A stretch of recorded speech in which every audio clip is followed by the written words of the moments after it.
ನನಗೆ ತುಂಬ ಖುಷಿಯಾಯಿತು ಗೆಲುವು.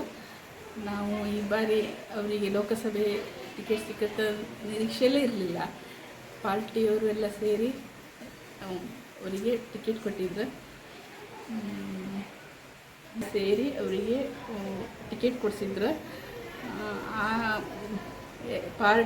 ಮತದಾರ ಬಂಧುಗಳೆಲ್ಲ ಸೇರಿ ಅವ್ರನ್ನ ಗೆಲ್ಲಿಸಿದ್ರು.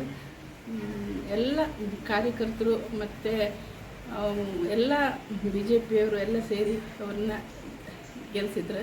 ನಮಗೆ ತುಂಬ ಖುಷಿಯಾಯಿತು. ಮತದಾರ ಬಂಧುಗಳಿಗೆ ಎಲ್ಲರಿಗೂ ನಾನು ಕೈ ಮುಗಿದು ಹೇಳ್ತೇನೆ, ಎಲ್ರಿಗೂ ನಾನು ನಮಸ್ಕಾರ ಮಾಡ್ತೀನಿ. ಎಲ್ಲರೂ ಗೆಲ್ಲಿಸಿದ್ರೆ ವಿಶೇಷವಾಗಿ ನಾನು ಬಂಧುಗಳಿಗೆ ಬಂಧುಗಳಲ್ಲಿ ನಾನು ಕೈ ಮುಗಿದು ಹೇಳ್ತೀನಿ. ಮತದಾರ ಬಂಧುಗಳಲ್ಲಿ ವಿಶೇಷವಾಗಿ ಎಲ್ಲರಿಗೂ ನಾನು ಕೃತಜ್ಞತೆ ಸಲ್ಲಿಸುತ್ತೇನೆ.